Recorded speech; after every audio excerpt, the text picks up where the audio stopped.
2 Samuel 17ஆம் அதிகாரம். பின்பு அகித்தோப்பேல் அப்சலோமை நோக்கி, நான் 12000 பேரை தெரிந்து கொண்டு எழுந்து இன்று ராத்திரி தாவீதை பின்தொடர்ந்து போகட்டும். அவன் விடாய்த்தவனும் கைத்தளர்ந்தவனுமாயிருக்கையில் நான் அவனிடத்தில் போய் அவனை திடுக்கிட பண்ணுவேன். அப்பொழுது அவனோடிருக்கும் ஜனங்கள் எல்லாரும் ஓடிப்போவதினால் நான் ராஜா ஒருவனை மாத்திரம் வெட்டி ஜனங்களையெல்லாம் உம்முடைய வசமாய் திரும்ப பண்ணுவேன். இப்படி செய்ய நீர் வகை தேடினால் எல்லாரும் திரும்பின பின் ஜனங்கள் சமாதானத்தோடு இருப்பார்கள் என்றான். இந்த வார்த்தை அப்சலோமின் பார்வைக்கும் இஸ்ரவேலுடைய சகல மூப்பரின் பார்வைக்கும் நலமாய் தோன்றினது. ஆகிலும் அப்சலோம் அற்கியனாகிய ஊசாயை கூப்பிட்டு அவன் வாய்மொழியையும் கேட்போம் என்றான். ஊசாய் அப்சலோமிடத்தில் வந்தபோது அப்சலோம் அவனை பார்த்து, இந்த பிரகாரமாக அகித்தோப்பேல் சொன்னான், அவன் வார்த்தையின்படி செய்வோமா, அல்லவென்றால் நீ சொல் என்றான். அப்பொழுது ஊசாய் அப்சலோமை நோக்கி, அகித்தோப்பேல் இந்த விசை சொன்ன ஆலோசனை நல்லதல்ல என்றான். மேலும் ஊசாய், உம்முடைய தகப்பனும் அவன் மனுஷரும் பலசாலிகள் என்றும் வெளியிலே குட்டிகளை பறிகொடுத்த கரடியைப் போல மனமெறுகிறவர்கள் என்றும் நீர் அறிவீர். உம்முடைய தகப்பன் யுத்த வீரனுமாயிருக்கிறார். அவர் ராக்காலத்தில் ஜனங்களோடே தங்க மாட்டார். இதோ அவர் இப்பொழுது ஒரு கெபியிலாவது வேறு யாதோரிடத்திலாவது ஒளித்திருப்பார். துவக்கத்திலேதானே நம்முடையவர்களில் சிலர் பட்டார்களேயானால் அதை கேட்கிற யாவரும் அப்சலோமை பின் செல்லுகிற ஜனங்களில் சங்காரம் உண்டாயிற்று என்பார்கள். அப்பொழுது சிங்கத்தின் இருதயத்திற்கொத்த இருதயமுள்ள பலவானாயிருக்கிறவனும் கூட கலங்கிப் போவான். உம்முடைய தகப்பன் சௌரியவான் என்றும் அவரோடு இருக்கிறவர்கள் பலசாலிகள் என்றும் இஸ்ரவேலர் எல்லாரும் அறிவார்கள். ஆதலால் நான் சொல்லுகிற யோசனையாவது, தான் முதல் பெயர்செபா மட்டும் இருக்கிற கடற்கரை மணலத்தனை திரட்சியான இஸ்ரவேலர் எல்லாரும் மண்டையில் கூட்டப்பட்டு நீர்தானே கூட யுத்தத்திற்கு போக வேண்டும். அப்பொழுது அவரை கண்டுபிடிக்கிற எவ்விடத்திலாகிலும் நாம் அவரிடத்தில் போய் பனி பூமியின் மேல் இறங்குவது போல அவர் மேல் இறங்குவோம். அப்படியே அவரோடு இருக்கிற எல்லா மனுஷரிலும் ஒருவனும் அவருக்கு மீந்திருப்பதில்லை. ஒரு பட்டணத்திற்குள் புகுந்தாரேயானால் இஸ்ரவேலர் எல்லாரும் அந்த பட்டணத்தின் மேல் கயிறுகளை போட்டு அங்கே ஒரு பொடிக்கல்லும் காணப்படாதே போகுமட்டும் அதை இழுத்து ஆற்றிலே போடுவார்கள் என்றான். அப்பொழுது அப்சலோமும் இஸ்ரவேல் மனுஷர் அனைவரும் அகித்தோப்பேலின் ஆலோசனையை பார்க்கிலும் அற்கியனாகிய ஊசாயின் ஆலோசனை நல்லது என்றார்கள். இப்படி கர்த்தர் அப்சலோமின் மேல் பொல்லாப்பை வரப்பண்ணும் பொருட்டு அகித்தோப்பேலின் நல்ல ஆலோசனையை அபத்தமாக்குகிறதற்கு கர்த்தர் கட்டளையிட்டார். பின்பு ஊசாய் சாதோக் அபியத்தார் என்னும் ஆசாரியர்களை பார்த்து, இன்னபடி அகித்தோப்பேல் அப்சலோமுக்கும் இஸ்ரவேலின் மூப்பருக்கும் ஆலோசனை சொன்னான். நானோ இன்னபடி ஆலோசனை சொன்னேன். இப்பொழுதும் நீங்கள் சீக்கிரமாய் தாவீதுக்கு அறிவிக்கும்படிக்கு செய்தி அனுப்பி, நீர் இன்று ராத்திரி வனாந்தரத்தின் வெளிகளிலே தங்க வேண்டாம். ராஜாவும் அவரோடு இருக்கிற சகல ஜனங்களும் விழுங்கப்படாதபடிக்கு தாமதம் இல்லாமல் அக்கறைப்பட வேண்டும் என்று சொல்லச் சொல்லுங்கள் என்றான். யோனத்தானும் அகிமாசும் தாங்கள் நகரத்தில் பிரவேசிக்கிறதினால் காணப்படாதபடிக்கு இன்றோக்கேல் அண்டை நின்று கொண்டிருந்தார்கள். ஒரு வேலைக்காரி போய் அதை அவர்களுக்கு சொன்னாள். அவர்கள் தாவீது ராஜாவுக்கு அதை அறிவிக்கப் போனார்கள். ஒரு பிள்ளையாண்டான் அவர்களைக் கண்டு அப்சலோமுக்கு அறிவித்தான்.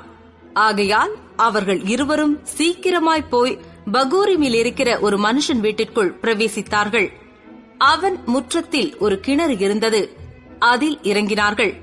வீட்டுக்காரி ஒரு பாயை எடுத்து கிணற்று வாயின் மேல் விரித்து காரியம் வெளிப்படாதபடிக்கு அதன் மேல் நொய்யை பரப்பி வைத்தாள்.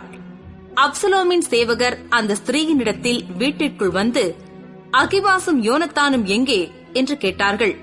அவர்களுக்கு அந்த ஸ்திரீ, வாய்க்காலுக்கு அப்பாலே போய்விட்டார்கள் என்றாள். இவர்கள் தேடி காணாதே போய் எருசலேமுக்கு திரும்பினார்கள். இவர்கள் போன பிற்பாடு அவர்கள் கிணற்றிலிருந்து ஏறி வந்து தாவீது ராஜாவுக்கு அறிவித்து, தாவீதை நோக்கி, சீக்கிரமாய் எழுந்து ஆற்றை கடந்து போங்கள், இன்னபடி அகித்தோப்பேல் உங்களுக்கு விரோதமாய் ஆலோசனை சொன்னான் என்றார்கள். அப்பொழுது தாவீதும் அவனோடிருந்த சகல ஜனங்களும் எழுந்து யோர்தானை கடந்து போனார்கள். பொழுது விடுகிறதற்குள்ளாக யோர்தானை கடவாதவன் ஒருவனும் இல்லை. அகித்தோப்பேல் தன் யோசனையின்படி நடக்கவில்லை என்று கண்டபோது தன் கழுதையின் மேல் சேணம் வைத்து ஏறி தன் ஊரில் இருக்கிற தன் வீட்டுக்கு போய் தன் வீட்டு காரியங்களை ஒழுங்குபடுத்தி நான்று கொண்டு செத்தான். அவன் தகப்பன் கல்லறையில் அவனை அடக்கம் பண்ணினார்கள். தாவீது மக்னாயீமுக்கு வந்தான். அப்சலோமும் சகல இஸ்ரவேலரோடும் கூட யோர்தானை கடந்தான். அப்சலோம் யோவாபுக்கு பதிலாக அமாசாவை ராணுவ தலைவனாக்கினான். இந்த அமாசா நாகாசின் குமாரத்தியும் செருயாவின் சகோதரியும் யோவாபின் அத்தையுமாகிய அபிகாயிலை படைத்த இஸ்ரவேலனாகிய எத்திரா என்னும் பேருள்ள ஒரு மனுஷனுடைய குமாரனாயிருந்தான். இஸ்ரவேல் ஜனங்களும் அப்சலோமும் கீலேயா தேசத்திலே பாளையமிறங்கினார்கள்.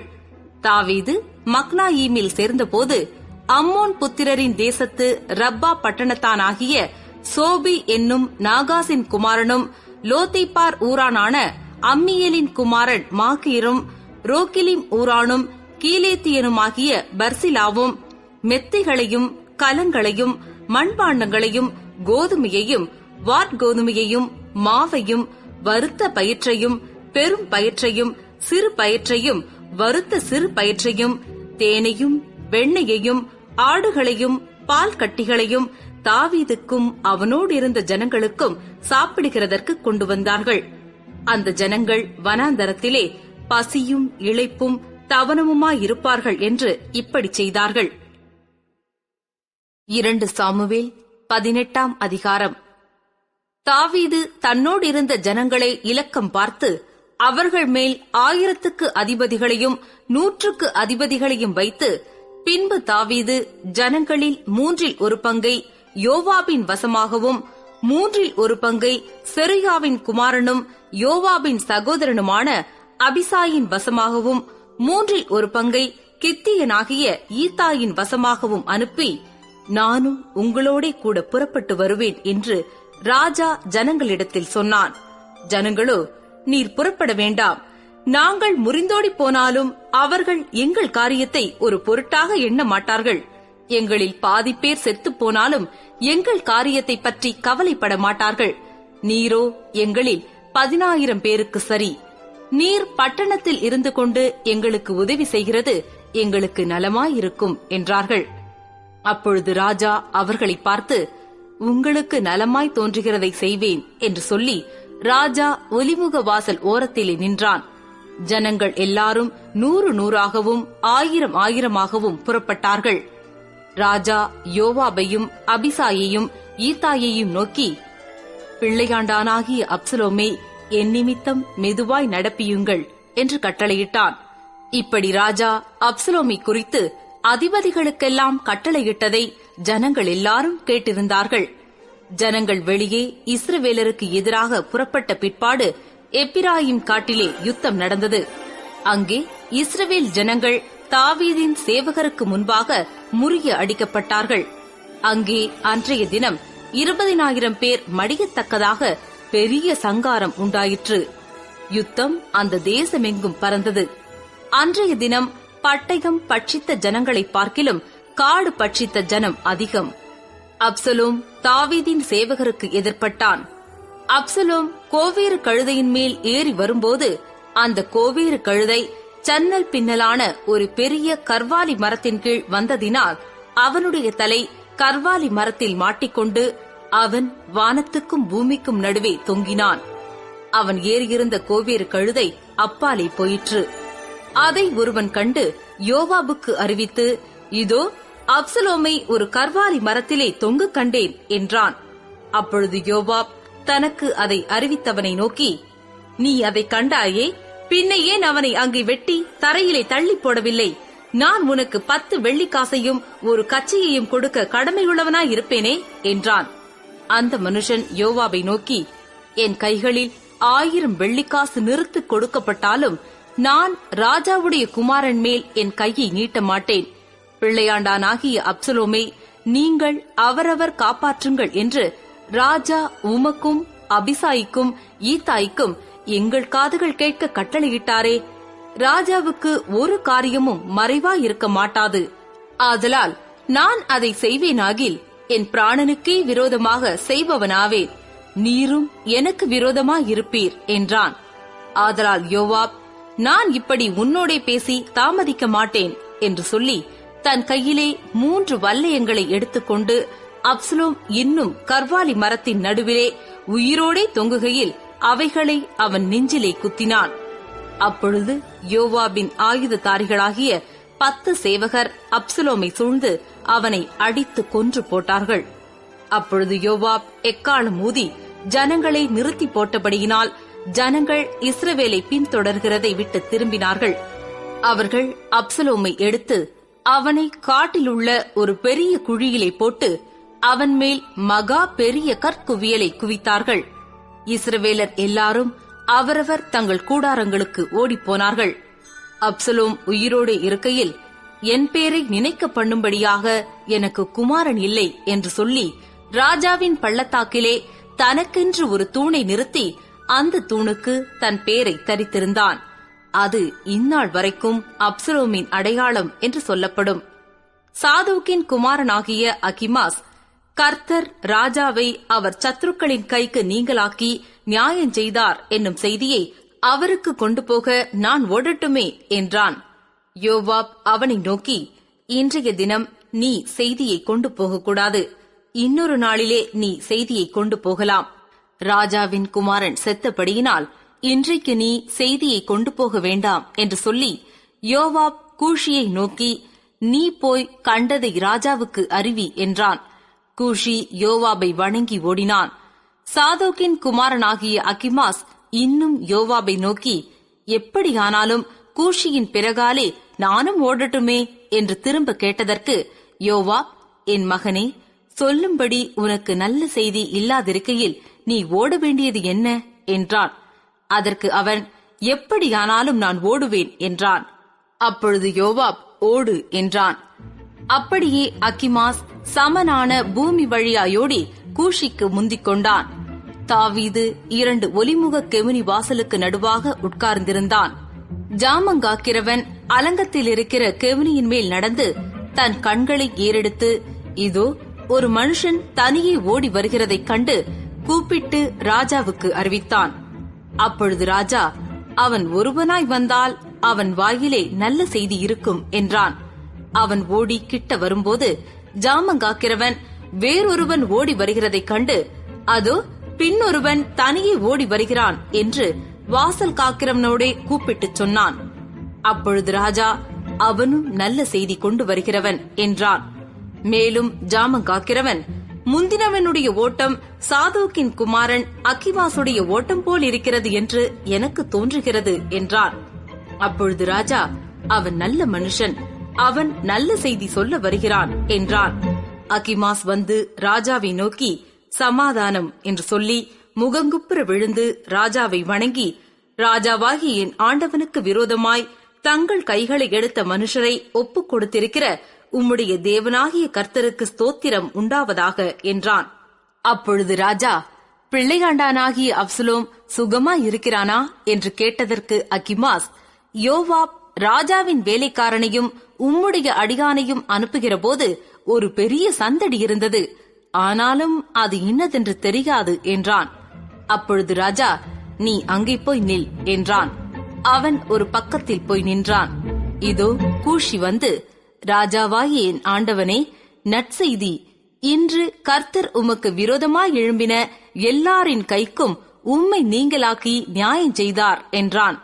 அப்பொழுது ராஜா கூஷியை பார்த்து, பிள்ளையாண்டானாகிய அப்சலோம் சுகமாயிருக்கிறானா என்று கேட்டதற்கு கூஷி என்பவன், அந்த பிள்ளையாண்டானுக்கு நடந்தது போல ராஜாவாகிய என் ஆண்டவனுடைய சத்துருக்களுக்கும் பொல்லாப்பு செய்ய உமக்கு விரோதமாய் எழும்புகிற யாவருக்கும் நடக்க கடவது என்றான். அப்பொழுது ராஜா மிகவும் கலங்கி கெவுனி வாசலின் மேல் வீட்டிற்குள் ஏறிப்போய் அழுதான்.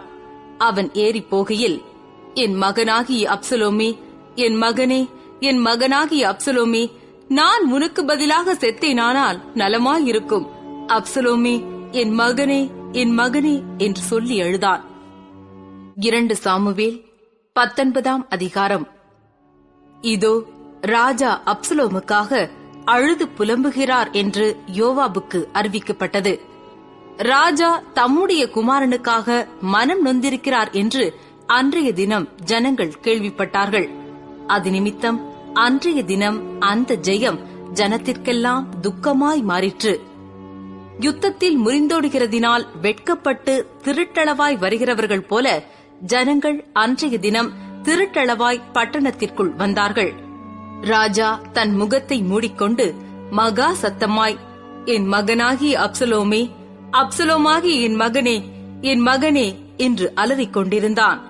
அப்பொழுது யோவாப் வீட்டிற்குள்ளே ராஜாவினிடத்தில் போய், இன்று உம்முடைய ஜீவனையும் உம்முடைய குமாரர் குமாரத்திகளின் ஜீவனையும் உம்முடைய மனைவிகளின் ஜீவனையும் உம்முடைய மறுமனையாட்டிகளின் ஜீவனையும் தப்புவித்த உம்முடைய ஊழியக்காரர் எல்லாரின் முகத்தையும் வெட்கப்படுத்தினீர். இன்று நீர் உம்மை பகைக்கிறவர்களை சிநேகித்து உம்மை சிநேகிக்கிறவர்களை பகைக்கிறீர் என்று விளங்குகிறது. அதிபதிகளும் சேவகரும் உமக்கு அற்பமானவர்கள் என்று இன்று விளங்க பண்ணுகிறீர். அப்சலோம் உயிரோடிருந்து நாங்கள் அனைவரும் இன்று செத்துப் போனால் அப்பொழுது உம்முடைய பார்வைக்கு நலமாயிருக்கும் என்று இன்று அறிந்து கொண்டேன். இப்போதும் எழுந்திருந்து வெளியே வந்து உம்முடைய ஊழியக்காரரோடே அன்பாய் பேசும். நீர் வெளியே வராதிருந்தால் இன்று இரவு ஒருவரும் உம்மோடே தங்கியிருப்பதில்லை என்று கர்த்தர் மேல் ஆணையிடுகிறேன்.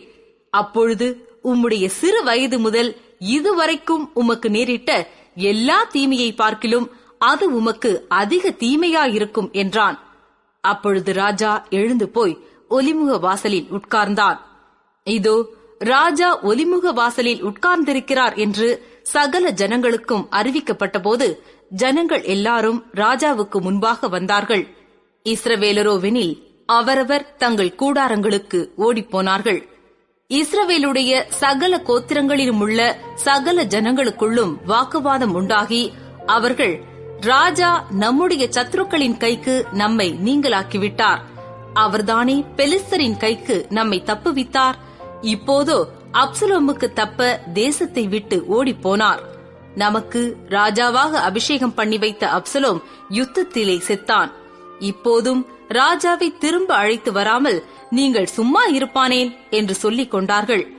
இப்படி இஸ்ரவேலர் எல்லாரும் பேசிக் கொண்டிருக்கிறது ராஜா இருக்கிற வீட்டிலே அவனுக்கு கேள்வியானபடியினால் தாவீது ராஜா சாதோக் அபியத்தார் என்னும் ஆசாரியர்களிடத்துக்கு ஆள் அனுப்பி, நீங்கள் யூதாவின் மூப்பரோடே பேசி ராஜாவை தம்முடைய வீட்டுக்கு திரும்ப அழைத்து வர நீங்கள் மற்றவர்களுக்கு பிந்தி போவானேன்? நீங்கள் என் சகோதரர், நீங்கள் என் எலும்பும் என் மாம்சமுமானவர்கள். ராஜாவை திரும்ப அழைத்து வர நீங்கள் பிந்தினவர்களாயிருப்பானேன் என்று சொல்லுங்கள். நீங்கள் அமாசாவையும் நோக்கி, நீ என் எலும்பும் என் மாம்சமும் அல்லவோ? நீ யோவாபுக்கு பதிலாக எந்நாளும் எனக்கு முன்பாக படைத்தலைவனாயிராவிட்டால் தேவன் அதற்கு சரியாகவும் அதற்கு அதிகமாகவும் எனக்கு செய்ய கடவர் என்று சொல்லச் சொன்னான். இப்படியே யூதாவின் சகல மனுஷருடைய இருதயத்தையும் ஒரு மனுஷனுடைய இருதயத்தைப் போல் இணங்க பண்ணினதினால் அவர்கள் ராஜாவுக்கு, நீர் உம்முடைய எல்லா ஊழியக்காரரோடும் திரும்பி வாரும் என்று சொல்லி அனுப்பினார்கள். ராஜா திரும்ப வருகிறதற்கு யோர்தான் மட்டும் வந்தபோது யூதா கோத்திரத்தார் ராஜாவுக்கு எதிர்கொண்டு போய் ராஜாவை யோர்தானை கடக்க பண்ண கில்கால் மட்டும் வந்தார்கள். பகூரின் மூரானான பென்யமீனானாகிய கேராவின் மகன் சீமேயும் தீ விரித்து யூதா மனுஷரோடும் கூட தாவீது ராஜாவுக்கு எதிர்கொண்டு போனான். அவனோடே பென்யமீன் மனுஷர் 1000 பேரும் சவுலின் வீட்டு வேலைக்காரனாகிய சீபாவும் அவனோடே கூட அவனுடைய 15 குமாரரும் அவனுடைய 20 வேலைக்காரரும் இருந்தார்கள். அவர்கள் ராஜாவுக்கு முன்பாக யோர்தானை வேகமாய் கடந்து போனார்கள். அவர்கள் ராஜாவின் வீட்டாரை இக்கரைப்படுத்தவும் அவன் விரும்பும் காரியத்துக்கு உதவவும் ஒரு படகு இக்கரையிலே வந்தது. அப்பொழுது கேராவின் குமாரனாகிய சீமேயி யோர்தானை கடக்கப் போகிற ராஜாவுக்கு முன்பாக தாழ விழுந்து ராஜாவை நோக்கி, என் ஆண்டவன் என் அக்கிரமத்தை என்மேல் சுமத்தாமலும் ராஜாவாகி என் ஆண்டவன் எருசலேமிலிருந்து புறப்பட்டு வருகிற நாளிலே உமது அடியான் செய்த துரோகத்தை ராஜா நினைக்காமலும் தமது மனதில் வைக்காமலும் இருப்பாராக. உமது அடியானாகிய நான் பாவம் செய்தேன் என்று அறிந்திருக்கிறேன். இப்போதும் இதோ ராஜாவாகி என் ஆண்டவனுக்கு எதிர்கொண்டு வர யோசேப்பு வீட்டார் அனைவருக்கும் நான் இன்று முந்திக் கொண்டேன் என்றான். அப்பொழுது செருயாவின் குமாரனாகிய அபிசாய் பிரதியுத்தரமாக, கர்த்தர் அபிஷேகம் பண்ணினவரை சீமேயி தூஷித்தபடியினால் அவனை அதற்காக கொல்ல வேண்டாமா என்றான். அதற்கு தாவீது, செருயாவின் குமாரரே, இன்று நீங்கள் எனக்கு சத்துருக்களாகிறதற்கு எனக்கும் உங்களுக்கும் என்ன? இன்று இஸ்ரவேலில் ஒருவன் கொல்லப்படலாமா? இன்று நான் இஸ்ரவேலின் மேல் ராஜாவானேன் என்று எனக்கு தெரியாதா என்று சொல்லி ராஜா சீமேயியை பார்த்து, நீ சாவதில்லை என்று அவனுக்கு ஆணையிட்டான். சவுலின் குமாரனாகிய மேவிபோசேத்தும் ராஜாவுக்கு எதிர்கொண்டு வந்தான். ராஜா போன நாள் முதல் அவன் சமாதானத்தோடே திரும்பி வருகிற நாள் மட்டும் அவன் தன் கால்களை சுத்தம் பண்ணவும் இல்லை, தன் தாடியை சவரம் பண்ணவும் இல்லை, தன் வஸ்திரங்களை வெளுக்கவும் இல்லை. அவன் எருசலேமிலிருந்து ராஜாவுக்கு எதிர்கொண்டு வருகிறபோது ராஜா அவனை பார்த்து, மேவிபோசேத்தே, நீ என்னோடு கூட வராமல் போனதென்ன என்று கேட்டான். அதற்கு அவன், ராஜாவாகிய என் ஆண்டவனே, என் வேலைக்காரன் என்னை மோசம் போக்கினான். உமது அடியானாகிய நான் முடவனானபடியினால் ஒரு கழுதையின் மேல் சேணம் வைத்து அதின் மேல் ஏறி ராஜாவோடே கூட போகிறேன் என்று அடியேன் சொன்னேன். அவன் ராஜாவாகிய என் ஆண்டவனிடத்தில் உமது அடியான் மேல் வீண் பழி சொன்னான்.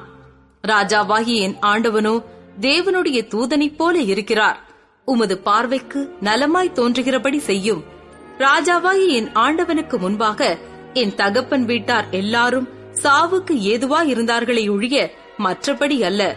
ஆனாலும் உமது பந்தியிலே சாப்பிடுகிறவர்களோடே உமது அடியேனை வைத்தீர். இன்னும் நான் ராஜாவிடத்தில் முறையிட இனி எனக்கு என்ன நியாயம் இருக்கிறது என்றான். அப்பொழுது ராஜா அவனை பார்த்து, உன் காரியத்தை குறித்து அதிகமாய் பேசுவானேன்? நீயும் சீபாவும் நிலத்தை பங்கிட்டுக் கொள்ளுங்கள் என்று நான் சொல்லுகிறேன் என்றான். அதற்கு மேவிபோசேத் ராஜாவை நோக்கி, ராஜாவாகிய என் ஆண்டவன் சமாதானத்தோடே தம்முடைய வீட்டிற்கு வந்திருக்கும் போது அவனே எல்லாவற்றையும் எடுத்துக் கொள்ளட்டும் என்றான். கீலேயாத்தியனாகிய பர்சிலாவும் ரோகிலிமிலிருந்து வந்து யோர்தான் மட்டும் ராஜாவை வழிவிட்டனுப்ப அவனோடே கூட யோர்தானின் துறை மட்டும் கடந்து வந்தான். பர்சிலா 80 வயது சென்ற கிழவனாயிருந்தான். ராஜா மக்னாயீமிலே தங்கியிருக்கும் மட்டும் அவனை பராமரித்து வந்தான். அவன் மகா பெரிய மனுஷனாயிருந்தான். ராஜா பர்சிலாவை நோக்கி, நீ என்னோடே கூட கடந்து வா, எருசலேமிலே உன்னை என்னிடத்தில் வைத்து பராமரிப்பேன் என்றான். பர்சிலா ராஜாவை பார்த்து, நான் ராஜாவோடே கூட எருசலேமுக்கு வர நான் இன்னும் உயிரோடு இருக்கும் ஆயுசின் நாட்கள் எம்மாத்திரம். இப்பொழுது நான் 80 வயதுள்ளவன். இனி நலமானது இன்னதென்றும் தீதானது இன்னதென்றும் எனக்கு தெரியுமோ? புசிக்கிறதும் குடிக்கிறதும் உமது அடியேனுக்கு ருசிகரமாயிருக்குமோ? சங்கீதக்காரர் சங்கீதக்காரிகளுடைய சத்தத்தை இனி கேட்கக்கூடுமோ? உமது அடியேனாகிய நான் இனி ராஜாவாகிய என் ஆண்டவனுக்கு பாரமாயிருக்க வேண்டியது என்ன? அடியேன் கொஞ்ச தூரம் யோர்தான் மட்டும் ராஜாவோடே கூட வருவேன். அதற்கு ராஜா இவ்வளவு பெரிய உபகாரத்தை எனக்கு செய்ய வேண்டியதென்ன? நான் என் ஊரிலே மரித்து என் தாய் தகப்பன்மார் கல்லறையிலே அடக்கம் பண்ணும்படிக்கு உமது அடியான் திரும்பி போகட்டும். ஆனாலும் இதோ உமது அடியானாகிய கிம்காம் ராஜாவாகிய என் ஆண்டவனோடே கூட வருவான். உம்முடைய பார்வைக்கு நலமானபடி அவனுக்கு செய்யும் என்றான். அப்பொழுது ராஜா, கிம்காம் என்னோடே கூட வரட்டும். உன் பார்வைக்கு நலமானபடியே நான் அவனுக்கு நடப்பித்து நீ என்னிடத்தில் வேண்டிக் கொள்வதையெல்லாம் நான் உனக்கு செய்வேன் என்றான். ஜனங்கள் எல்லாரும் யோர்தானை கடந்தபோது ராஜா பர்சிலாவை முத்தமிட்டு அவனை ஆசீர்வதித்து தானும் கடந்து போனான். அவனோ தன்னிடத்திற்கு திரும்பி போய்விட்டான். ராஜா கடந்து கில்கால் மட்டும் போனான். கிம்காம் அவனோடே கூட கடந்து வந்தான். யூதா ஜனம் அனைத்தும் இஸ்ரவேலில் பாதி ஜனமும் ராஜாவை இக்கரைப்படுத்தி வந்த பின்பு இதோ இஸ்ரவேல் மனுஷர் எல்லாரும் ராஜாவினிடத்தில் வந்து ராஜாவை நோக்கி, எங்கள் சகோதரராகிய யூதா மனுஷர் திருட்டளவாய் உம்மை அழைத்து வந்து ராஜாவையும் அவர் வீட்டாரையும் அவரோடே கூட இருக்கிற தாவீதின் மனுஷர் அனைவரையும் யோர்தானை கடக்க பண்ணினது என்ன என்றார்கள்.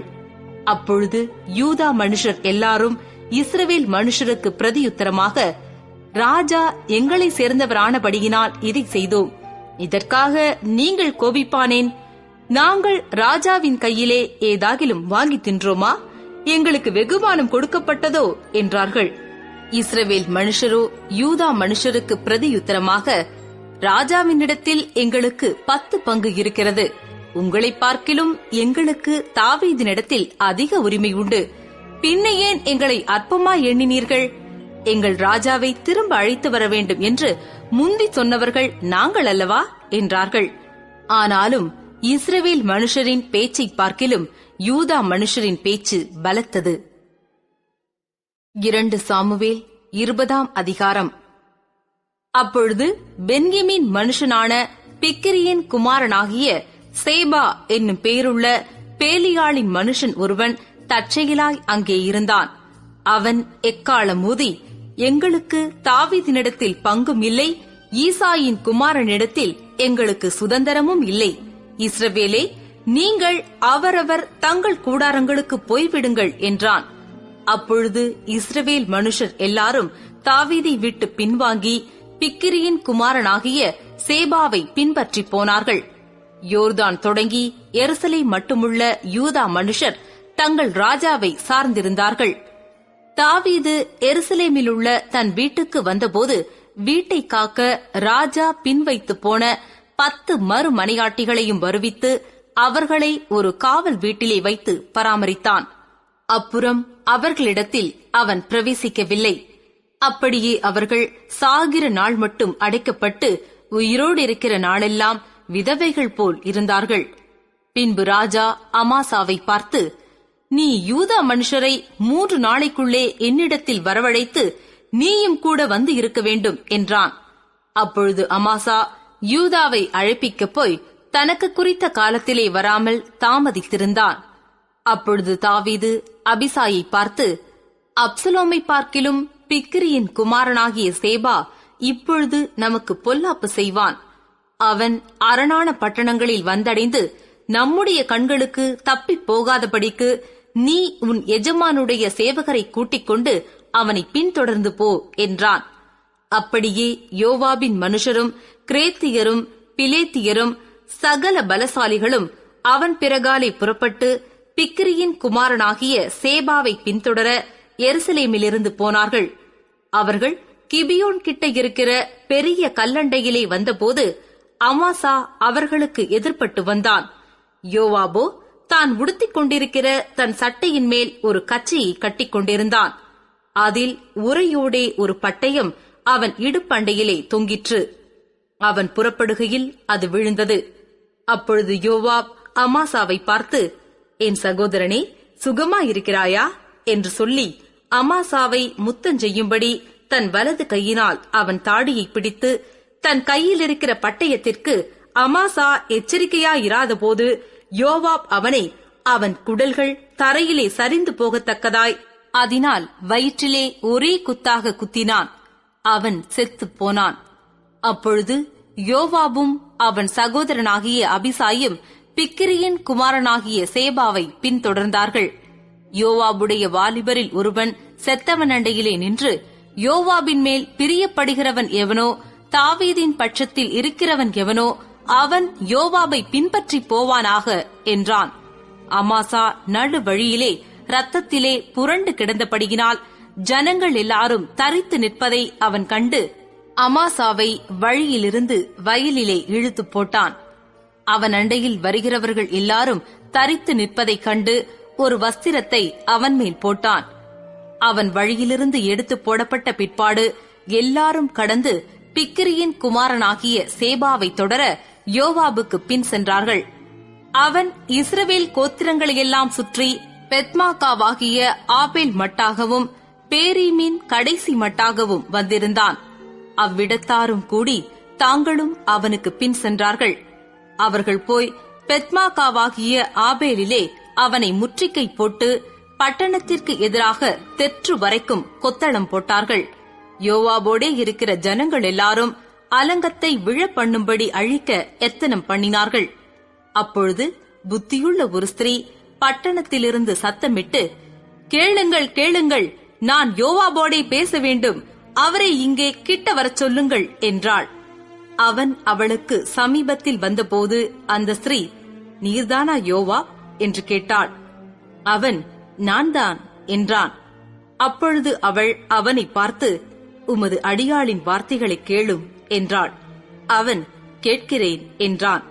அப்பொழுது அவள், பூர்வ காலத்து ஜனங்கள் ஆபேலிலே விசாரித்தால் வழக்கு தீரும் என்பார்கள்.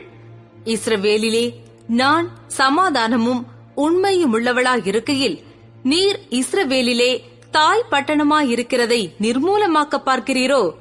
நீர் கர்த்தருடைய சுதந்திரத்தை விழுங்க வேண்டியது என்ன என்றாள். யோவாப் பிரதியுத்தரமாக, விழுங்க வேண்டும், அழிக்க வேண்டும் என்கிற ஆசை எனக்கு வெகு தூரமாயிருப்பதாக. காரியம் அப்படியல்ல. பிக்கிரியின் குமாரனாகிய சேபா என்னும் பேருள்ள எப்பிராயிம் பர்வதத்தானாயிருக்கிற ஒரு மனுஷன் ராஜாவாகிய தாவீதுக்கு விரோதமாய் தன் கையை ஓங்கினான். அவனை மாத்திரம் ஒப்புக் கொடுங்கள், அப்பொழுது பட்டணத்தை விட்டு போவேன் என்றான். அப்பொழுது அந்த ஸ்திரீ யோவாபை பார்த்து, இதோ அவன் தலை மதிலின் மேல் இருந்து உம்மிடத்திலே போடப்படும் என்று சொல்லி, அவள் ஜனங்களிடத்தில் போய் புத்தியாய் பேசினதினால் அவர்கள் பிக்கிரியின் குமாரனாகிய சேவாவின் தலையை வெட்டி யோவாபிடத்திலே போட்டார்கள். அப்பொழுது அவன் எக்காளம் ஊதினான். அவரவர் பட்டணத்தை விட்டு கலைந்து தங்கள் கூடாரங்களுக்கு புறப்பட்டு போனார்கள். யோவாபும் ராஜாவிடத்துக்கு போகும்படி எருசலேமுக்கு திரும்பினான். யோவாப் இஸ்ரவேலுடைய எல்லா இராணுவத்தின் மேலும் யோய்தாவின் குமாரனாகிய பெனாயா கிரேத்தியர் மேலும் பிலேத்தியர் மேலும் தலைவராயிருந்தார்கள். அதோராம் பகுதிகளை வாங்குகிறவனும் அகிலூத்தின் குமாரனாகிய யோசபாத் மந்திரியும் சேவா சம்பிரதியும் சாதோக்கும் அபியத்தாரும் ஆசாரியருமாயிருந்தார்கள்.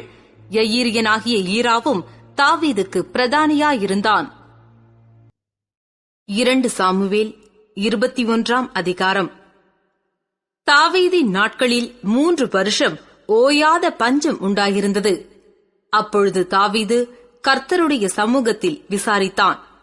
கர்த்தர் கிபியோனியரை கொன்று போட்ட சவுலுக்காகவும் இரத்த பிரியரான அவன் வீட்டாருக்காகவும் இது உண்டாயிற்று என்றார். அப்பொழுது ராஜா கிபியோனியரை அழைப்பித்தான். கிபியோனியரோ இஸ்ரவேல் புத்திரராயிராமல் எமோரியரில் மீதியாயிருந்தவர்கள். அவர்களுக்கு இஸ்ரவேல் புத்திரர் ஆணையிட்டிருந்தும் சவுல் இஸ்ரவேல் புத்திரருக்காகவும் யூதாவுக்காகவும் காண்பித்த வைராக்கியத்தினால் அவர்களை வெட்ட வகை தேடினான். ஆகையால் தாவீது கிபியோனியரை பார்த்து, நான் உங்களுக்கு செய்ய வேண்டியது என்ன? நீங்கள் கர்த்தருடைய சுதந்திரத்தை ஆசீர்வதிக்கும்படிக்கு நான் செய்ய வேண்டிய பிராயச்சித்தம் என்ன என்று கேட்டான். அப்பொழுது கிபியோனியர் அவனை பார்த்து, சவுலோடும் அவன் வீட்டாரோடும் எங்களுக்கு இருக்கிற காரியத்திற்காக எங்களுக்கு வெள்ளியும் பொன்னும் தேவையில்லை. இஸ்ரவேலில் ஒருவனை கொன்று போட வேண்டும் என்பதும் எங்கள் விருப்பமல்ல என்றார்கள். அப்பொழுது அவன், அப்படியானால் நான் உங்களுக்கு என்ன செய்ய வேண்டும் என்று சொல்லுகிறீர்கள் என்று கேட்டான். அவர்கள் ராஜாவை நோக்கி, நாங்கள் இஸ்ரவேலின் எல்லையிலெங்கும் நிலைக்காதபடிக்கு அழிந்து போக எவன் எங்களை நிர்மூலமாக்கி எங்களுக்கு பொல்லாப்பு செய்ய நினைத்தானோ அவன் குமாரரில் 7 பேர் கர்த்தர் தெரிந்து கொண்ட சவுலின் ஊராகிய கிபியாவிலே நாங்கள் அவர்களை கர்த்தருக்கென்று தூக்கி போட எங்களுக்கு ஒப்புக் கொடுக்கப்பட வேண்டும் என்றார்கள். நான் அவர்களை ஒப்புக் கொடுப்பேன் என்று ராஜா சொன்னான். ஆனாலும் தாவீதும் சவுலின் குமாரனாகிய யோனத்தானும் கர்த்தரைக் கொண்டு இட்ட ஆணைய நிமித்தம் ராஜா சவுலின் குமாரனாகிய யோனத்தானின் மகன் மேவி போசேத்தை தப்பவிட்டு ஆயாவின் குமாரத்தியாகிய ரிஸ்பாள் சவுலுக்கு பெற்ற அவளுடைய 2 குமாரராகிய அர்மோனியையும் மேவி போசேத்தையும் சவுலின் குமாரத்தியாகிய மீகால் மேகோலாத்தியனான பர்சிலாவின் குமாரனாகிய ஆதரியேலுக்கு பெற்ற அவளுடைய 5 குமாரரையும் பிடித்து அவர்களை கிபியோனியர் கையில் ஒப்புக் கொடுத்தான். அவர்களை கர்த்தருடைய சமூகத்தில் மலையின் மேல் தூக்கி போட்டார்கள். அப்படியே அவர்கள் 7 பேரும் ஒருமிக்க விழுந்தார்கள். வாட்கோதுமை அறுப்பு துவக்குகிற அறுப்பு காலத்தின் முந்தின நாட்களிலே அவர்கள் கொன்று போடப்பட்டார்கள்.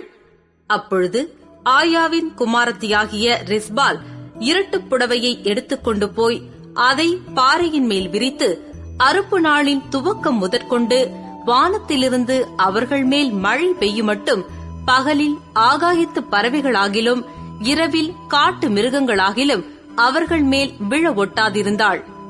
ஆயாவின் குமாரத்தியாகிய ரிஸ்பாள் என்னும் சவுலின் மறுமனையாட்டி செய்தது தாவீதுக்கு அறிவிக்கப்பட்டபோது, தாவீது போய் பெலிஸ்தர் கில்போவாவிலே சவுலை வெட்டின போது பெத்சானின் வீதியிலே தூக்கி போடப்பட்டதும், கீலேயாத்திலுள்ள யாபேஸ் பட்டணத்தார் அங்கே போய் திருட்டளவாய் கொண்டு வந்ததுமான சவுலின் எலும்புகளையும் அவன் குமாரனான யோனத்தானின் எலும்புகளையும் அவர்களிடத்திலிருந்து எடுத்து அங்கே இருந்து அவர்களை கொண்டு வந்து தூக்கி போடப்பட்டவர்களின் எலும்புகளையும் அவைகளோட சேர்த்து சவுலின் எலும்புகளையும் அவன் குமாரனாகிய யோனத்தானின் எலும்புகளையும் பென்யமீன் தேசத்து சேலா ஊரில் இருக்கிற அவன் தகப்பனாகிய கீசின் கல்லறையில் அடக்கம் பண்ணுவித்தான்.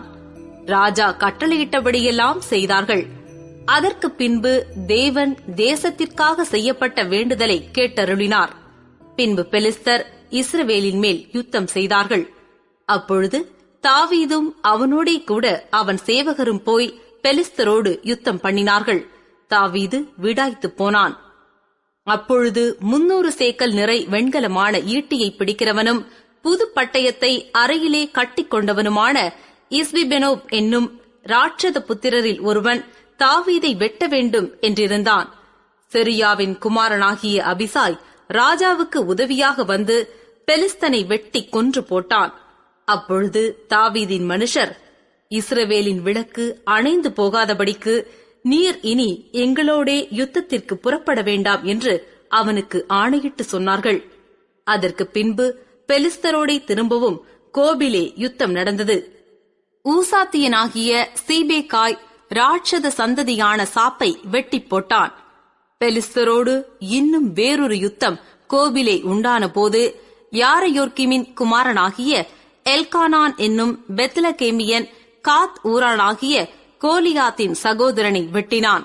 அவன் ஈட்டி தாங்கானது, நெய்கிறவர்களின் படைமரம் அவ்வளவு பெரிதாயிருந்தது. இன்னும் ஒரு யுத்தம் காத் ஊரிலே நடந்தபோது அங்கே நெட்டையனான ஒரு மனுஷன் இருந்தான். அவன் கைகளில் அவ்வாறு விரல்களும் அவன் கால்களில் அவ்வாறு விரல்களும் ஆக 24 விரல்கள் உள்ளவன். இவனும் ராட்சத பிறவியாயிருந்து இஸ்ரவேலை நிந்தித்தான். தாவீதின் சகோதரனான சீமேயாவின் குமாரனாகிய யோனத்தான் அவனை வெட்டினான். இந்த 4 பேரும் காத்தூரிலே ராட்சதனுக்கு பிறந்தவர்கள். இவர்கள் தாவீதின் கையினாலும் அவன் சேவகரின் கையினாலும் மடிந்தார்கள். 2 சாமுவேல் 22ஆம் அதிகாரம். கர்த்தர் தாவீதை அவனுடைய எல்லா சத்துருக்களின் கைக்கும் சவுலின் கைக்கும் நீங்களாக்கி விடுவித்தபோது அவன் கர்த்தருக்கு முன்பாக பாடின பாட்டு. கர்த்தர் என் கன்மலையும் என் கோட்டையும் என் இரட்சகருமானவர்.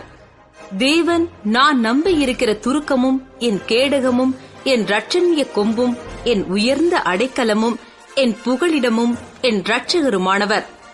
என்னை வல்லழிக்கு நீங்களாக்கி ரட்சிக்கிறவர் அவரே. துதிக்கு பாத்திரராகிய கர்த்தரை நோக்கி கூப்பிடுவேன். அதனால் என் சத்துருக்களுக்கு நீங்களாகி ரட்சிக்கப்படுவேன். மரண அலைகள் என்னை சூழ்ந்து கொண்டு துர்ச்சின பிரவாகம் என்னை பயப்படுத்தினது. பாதாள கட்டுகள் என்னை சூழ்ந்து கொண்டது. மரண கண்ணிகள் என்மேல் விழுந்தது. எனக்கு உண்டான நெருக்கத்திலே கர்த்தரை நோக்கி கூப்பிட்டு என் தேவனை நோக்கி அபயமிட்டேன். தமது ஆலயத்திலிருந்து என் சத்தத்தை கேட்டார். என் கூப்பிடுதல் அவர் செவிகளில் ஏறிற்று. அப்பொழுது பூமி அசைந்து அதிர்ந்தது. அவர் கோபம் கொண்டபடியால் வானத்தின் அஸ்திபாரங்கள் குலுங்கி அசைந்தது. அவர் நாசியிலிருந்து பட்சிக்கிற புகை எழும்பிற்று. அவர் வாயிலிருந்து அக்கினி புறப்பட்டது. அதனால் தழல் மூண்டது. வானங்களை தாழ்த்தி இறங்கினார். அவர் பாதங்களின் கீழ் காரிருள் இருந்தது. கேருபீன்களின் மேல் ஏறி வேகமாய்ச் சென்றார். காற்றின் செட்டைகளின் மீதில் தரிசனமானார். ஆகாயத்து மேகங்களிலே கூடிய தண்ணீர்களின் இருளை தம்மை சுற்றிலும் இருக்கும்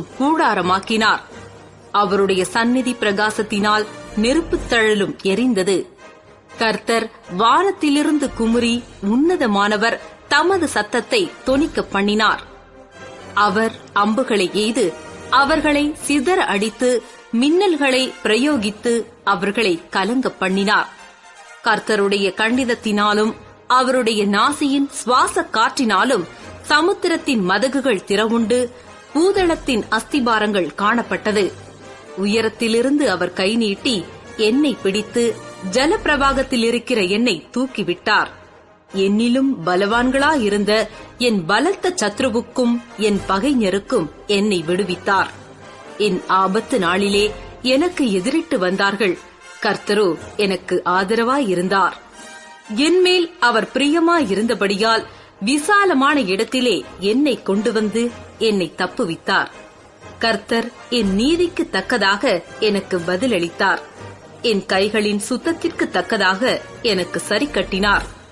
கர்த்தருடைய வழிகளை காத்துக் கொண்டு வந்தேன். நான் என் தேவனுக்கு துரோகம் பண்ணினதில்லை. அவருடைய நியாயங்களையெல்லாம் எனக்கு முன்பாக நிறுத்தினேன். நான் அவருடைய பிரமாணங்களை விட்டு விலகாமல் அவர் முன்பாக மன உண்மையாயிருந்து என் துர்குணத்திற்கு என்னை விலக்கி காத்துக் கொண்டேன்.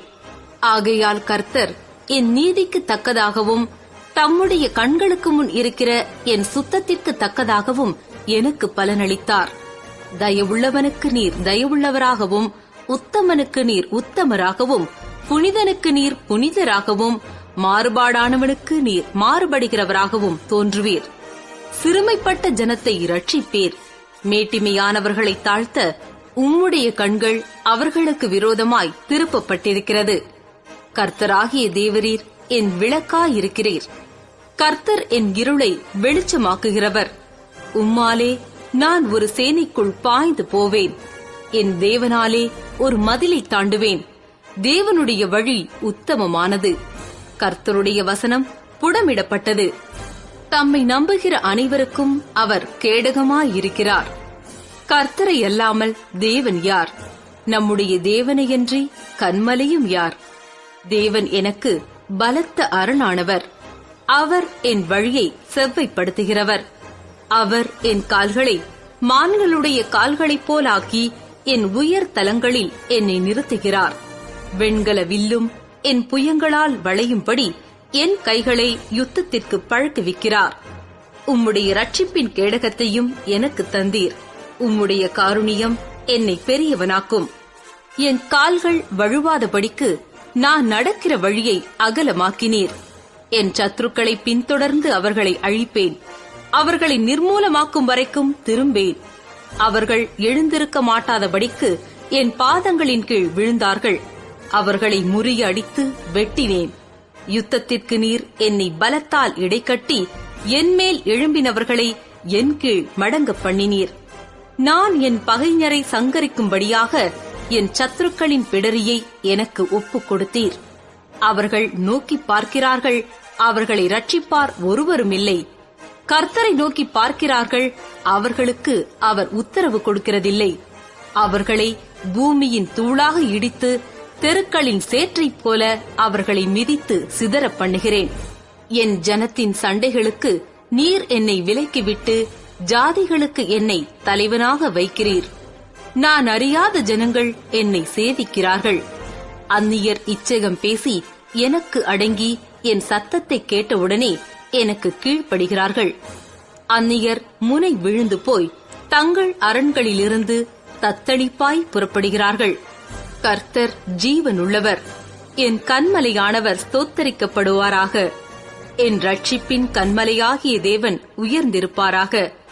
அவர் எனக்காக பழிக்கு பழி வாங்கி ஜனங்களை எனக்கு கீழ்ப்படுத்துகிற தேவனானவர். அவரே என் சத்துருக்களுக்கு என்னை விலக்கி விடுவிக்கிறவர்.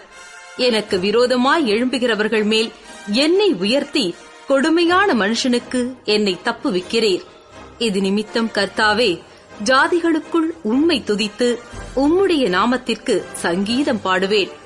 தாம் ஏற்படுத்தின ராஜாவுக்கு மகத்தான ரட்சிப்பை அளித்து தாம் அபிஷேகம் பண்ணின தாவீதுக்கும் அவன் சந்ததிக்கும் சதா காலமும் கிருபை செய்கிறார். 2 சாமுவேல் 23 அதிகாரம். தாவீதுடைய கடைசி வார்த்தைகள். மேன்மையாய் உயர்த்தப்பட்டு யாக்கோபுடைய தேவனால் அபிஷேகம் பெற்று இஸ்ரவேலின் சங்கீதங்களை இன்பமாய் பாடின ஈசாயின் குமாரனாகிய தாவீது என்னும் புருஷன் சொல்லுகிறது என்னவென்றால், கர்த்தருடைய ஆவியானவர் என்னைக் கொண்டு பேசினார். அவருடைய வசனம் என்னுடைய நாவில் இருந்தது. இஸ்ரவேலின் தேவனும் இஸ்ரவேலின் கன்மலையுமானவர் எனக்கு சொல்லி உரைத்ததாவது, நீதிபரராய் மனுஷரை ஆண்டு தெய்வ பயமாய் துரைத்தனம் பண்ணுகிறவர் இருப்பார். அவர் காலையில் மந்தாரம் இல்லாமல் உதித்து மழைக்கு பிற்பாடு தன் காந்தியினால் புல்லை பூமியிலிருந்து முளைக்க பண்ணுகிற சூரியனுடைய விடியற்கால வெளிச்சத்தைப் போல இருப்பார் என்றார். என்னுடைய வீடு தேவனிடத்தில் இப்படியிராதோ? சகலமும் திட்டம் பண்ணப்பட்டிருக்கிற நிச்சயமான நித்திய உடன்படிக்கையை என்னுடன் அவர் செய்திருக்கிறார். ஆதலால் என்னுடைய எல்லா ரட்சிப்பும் எல்லா வாஞ்சையும் வளர்ந்தோங்கச் செய்யாரோ? பேலியாளின் மக்கள் அனைவருமோ கையினால் பிடிக்கப்படக்கூடாததாய் எரிந்து போடப்பட வேண்டிய முள்ளுக்கு சமானமானவர்கள்.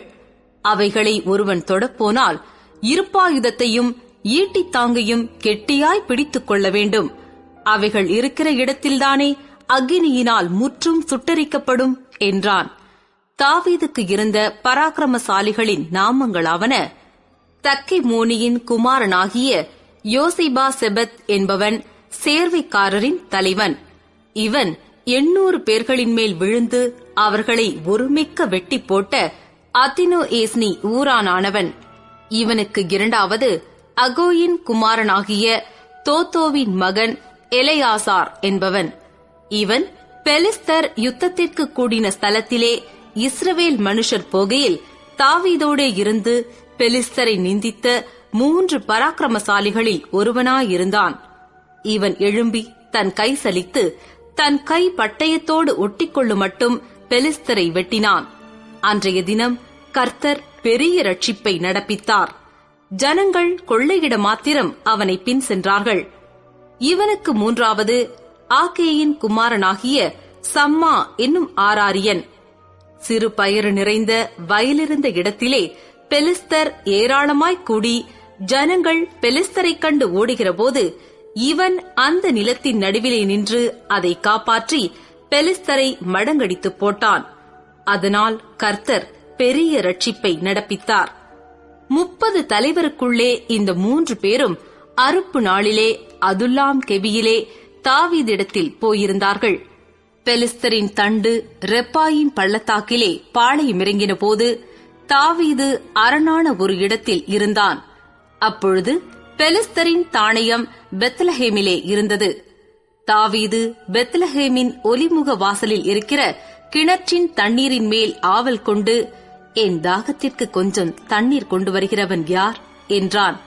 அப்பொழுது இந்த 3 பராக்கிரமசாலிகளும் பெலிஸ்தரின் பாளையத்திலே துணிந்து புகுந்து போய் பெத்லஹேமின் ஒலிமுக வாசலில் இருக்கிற கிணற்றிலே தண்ணீர் மொண்டு தாவீதினிடத்தில் கொண்டு வந்தார்கள். ஆனாலும் அவன் அதை குடிக்க மனதில்லாமல் அதை கர்த்தருக்கென்று ஊற்றிப் போட்டு, கர்த்தாவே, தங்கள் பிராணனை எண்ணாமல் போய் வந்த அந்த மனுஷரின் இரத்தத்தை குடிக்கும் இந்த செயல் எனக்கு தூரமாயிருப்பதாக என்று சொல்லி அதை குடிக்க மனதில்லாதிருந்தான். இப்படி இந்த 3 பராக்கிரமசாலிகளும் செய்தார்கள். யோவாபின் சகோதரனும் செருயாவின் குமாரனுமான அபிசாய் என்பவன் அந்த 3 பேரில் பிரதானமானவன். அவன் தன் ஈட்டியை ஓங்கி 300 பேரை மடங்கடித்ததினால் இந்த 3 பேர்களில் பேர் பெற்றவனானான். இந்த 3 பேர்களில் அவன் மேன்மையுள்ளவனாயிருந்ததினால் அல்லவோ அவர்களில் தலைவனானான். ஆனாலும் அந்த முந்தின 3 பேருக்கு அவன் சமமானவன் அல்ல. பராக்கிரமசாலியாகிய யோய்தாவின் குமாரனும் கப்செயேல் ஊரானுமாகிய பெனாயாவும் செய்கைகளில் வல்லவனாயிருந்தான். அவன் மோவாப் தேசத்தில் 2 வலுமையான சிங்கங்களை கொன்றதுமல்லாமல் உறைந்த மழைக்காலத்தில் அவன் இறங்கிப் போய் ஒரு கெபிக்குள் இருந்த ஒரு சிங்கத்தையும் கொன்று போட்டான். அவன் பயங்கர ரூபமான ஒரு எகிப்தியனையும் கொன்று போட்டான்.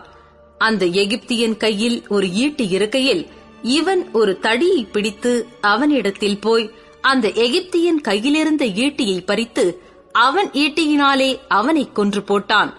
இவைகளை யோய்தாவின் குமாரனாகிய பெனாயா செய்தபடியினால் 3 பராக்கிரமசாலிகளுக்குள்ளே பெயர் பெற்றவனாயிருந்தான்.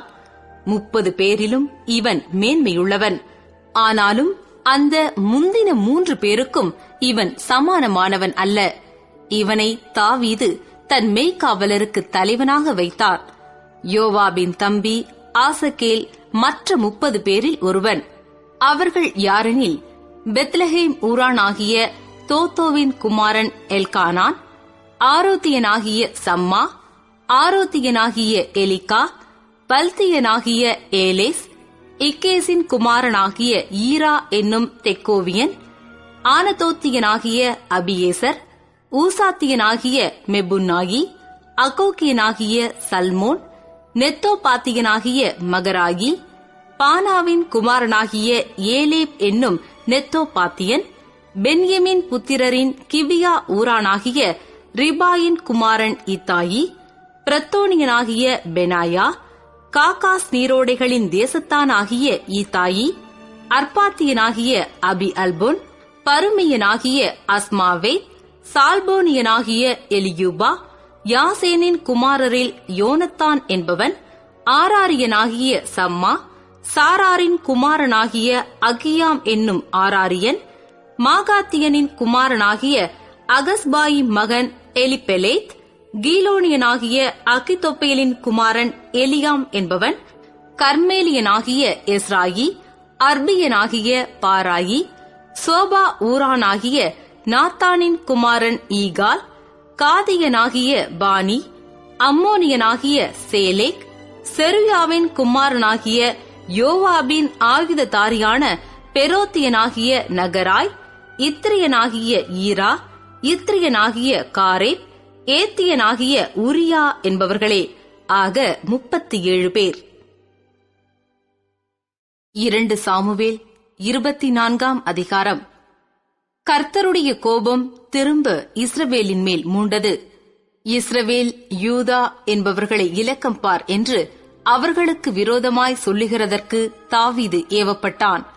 அப்படியே ராஜா தன்னோடிருக்கிற சேனாபதியாகிய யோவாபை பார்த்து, ஜனங்களின் இலக்கத்தை நான் அறியும்படிக்கு நீ தான் முதல் பெயர்செபா மட்டுமுள்ள இஸ்ரவேலரின் கோத்திரமெங்கும் சுற்றித் திரிந்து ஜனங்களை தொகையிடுங்கள் என்றான். அப்பொழுது யோவாப் ராஜாவை பார்த்து, ராஜாவாகிய என் ஆண்டவனுடைய கண்கள் காணும்படி உம்முடைய தேவனாகிய கர்த்தர் ஜனங்களை இப்பொழுது இருக்கிறதை பார்க்கிலும் 100 மடங்கு அதிகமாய் வர்த்திக்க பண்ணுவாராக. ஆனாலும் என் ஆண்டவனாகிய ராஜா இந்த காரியத்தை விரும்புகிறது என்ன என்றான். ஆகிலும் யோவாபும் இராணுவ தலைவரும் சொன்ன வார்த்தை செல்லாதபடிக்கு ராஜாவின் வார்த்தை பலத்தது. அப்படியே இஸ்ரவேல் ஜனங்களை தொகையிட யோவாபும் இராணுவ தலைவரும் ராஜாவை விட்டு புறப்பட்டு போய் யோர்தானை கடந்து காத் என்னும் ஆறுகளின் நடுவே இருக்கிற பட்டணத்திற்கு வலது புறமான ஆரோவேரிலும் யாசேரிடத்திலும் பாளையம் இறங்கி அங்கே இருந்து கீலேயாத்திற்கும் தாதீம் ஓத்சிக்கும் போய் அங்கே இருந்து தாண்யானுக்கும் சீதோனின் சுற்றுப்புறங்களுக்கும் போய் பிற்பாடு தீரு என்னும் கோட்டைக்கும் ஏவியர் கானானியருடைய சகல பட்டணங்களுக்கும் போய் அங்கே இருந்து யூதாவின் தென்புறமான பெயர்சபாவுக்கு போய் இப்படி தேசமெங்கும் சுற்றித் திரிந்து 9 மாதமும் 20 நாளும் ஆன பிற்பாடு எருசலேமுக்கு வந்தார்கள். யோவாப் ஜனத்தை இலக்கம் பார்த்த தொகையை ராஜாவுக்கு கொடுத்தான். இஸ்ரவேலிலே பட்டயம் உருவத்தக்க யுத்த சேவகர் 8 லட்சம் பேர் இருந்தார்கள். யூதா மனுஷர் 5 லட்சம் பேர் இருந்தார்கள். இவ்விதமாய் ஜனங்களை எண்ணின பின்பு ராஜாவின் இருதயம் அவனை வாதித்தது. அப்பொழுது தாவீது கர்த்தரை நோக்கி, நான் இப்படி செய்ததினாலே பெரிய பாவம் செய்தேன். இப்போதும் ஆண்டவரே, உமது அடியானின் அக்கிரமத்தை நீக்கிவிடும். நான் மகா புத்தியீனமாய் செய்தேன் என்றான். தாவீது காலமே எழுந்திருந்த போது தாவீதின் ஞான திருஷ்டிக்காரனாகிய காத் என்னும் தீர்க்கதரிசிக்கு கர்த்தருடைய வார்த்தை உண்டாகிச் சொன்னது. நீ தாவீதினிடத்தில் போய் 3 காரியங்களை உனக்கு முன்பாக வைக்கிறேன். அவைகளில் ஒரு காரியத்தை தெரிந்து கொள். அதை நான் உனக்கு செய்வேன் என்று கர்த்தர் உரைக்கிறார் என்று சொல் என்றார். அப்படியே காத் தாவீதினிடத்தில் வந்து அவனை நோக்கி, உம்முடைய தேசத்திலே 7 வருஷம் பஞ்சம் வர வேண்டுமோ, அல்லது 3 மாதம் உம்முடைய சத்துருக்கள் உம்மை பின்தொடர நீர் அவர்களுக்கு முன்பாக ஓடிப்போக வேண்டுமோ, அல்லது உம்முடைய தேசத்திலே 3 நாள் கொள்ளை நோய் உண்டாக வேண்டுமோ? இப்போதும் என்னை அனுப்பினவருக்கு நான் என்ன மறு உத்தரவு கொண்டு போக வேண்டும் என்பதை நீர் யோசித்துப் பாரும் என்று சொன்னான். அப்பொழுது தாவீது காத்தை நோக்கி, கொடிய இடுக்கணில் அகப்பட்டிருக்கிறேன். இப்போது நாம் கர்த்தருடைய கையிலே விழுவோமாக. அவருடைய இரக்கங்கள் மகா பெரியது. மனுஷர் கையிலே விழாதிருப்பேனாக என்றான். அப்பொழுது கர்த்தர் இஸ்ரவேலிலே அன்று காலமே தொடங்கி குறித்த காலம் வரைக்கும் கொள்ளை நோயை வரப்பண்ணினார். அதனால் தான் முதல் பெயர்செபா மட்டுமுள்ள ஜனங்களில் 70,000 பேர் செத்துப் போனார்கள். தேவதூதன் எருசலேமை அழிக்க தன் கையை அதின்மேல் நீட்டின போது கர்த்தர் அந்த தீங்குக்கு மனஸ்தாபப்பட்டு ஜனங்களை சங்கரிக்கிற தூதனை நோக்கி, போதும், இப்போது உன் கையை நிறுத்து என்றார். அந்த வேளையில் கர்த்தருடைய தூதன் எபூசியனாகிய அர்வனாவின் போரடிக்கிற களத்திற்கு நேரே இருந்தான். ஜனத்தை உபாதிக்கிற தூதனை தாவீது கண்டபோது அவன் கர்த்தரை நோக்கி, இதோ, நான் தான் பாவம் செய்தேன், நான் தான் அக்கிரமம் பண்ணினேன். இந்த ஆடுகள் என்ன செய்தது? உம்முடைய கை எனக்கும் என் தகப்பன் வீட்டுக்கும் விரோதமாயிருப்பதாக என்று விண்ணப்பம் பண்ணினான். அன்றைய தினம் காத் என்பவன் தாவீதினிடத்தில் வந்து அவனை நோக்கி, நீர் போய் எபூசியனாகிய அர்வனாவின் களத்திலே கர்த்தருக்கு ஒரு பலிபீடத்தை உண்டாக்கும் என்றான். காத்துடைய வார்த்தையின்படியே தாவீது கர்த்தர் கற்பித்த பிரகாரமாகப் போனான்.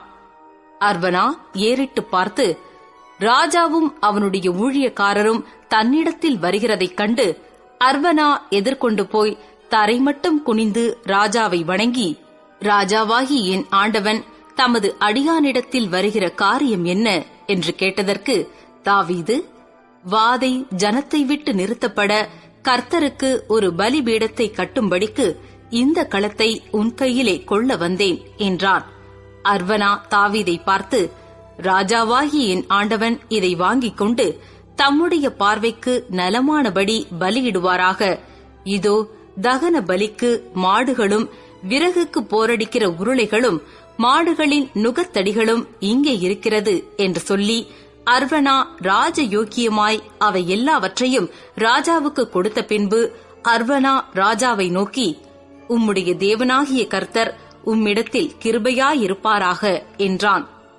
ராஜா அர்வனாவை பார்த்து, அப்படியல்ல, நான் இலவசமாய் வாங்கி என் தேவனாகிய கர்த்தருக்கு சர்வாங்க தகன பலிகளை செலுத்தாமல் அதை உன் கையிலே விலைக்கிரயமாய் வாங்குவேன் என்று சொல்லி தாவீது அந்த களத்தையும் மாடுகளையும் 50 சேக்கல் நிறை வெள்ளிக்கு கொண்டான்.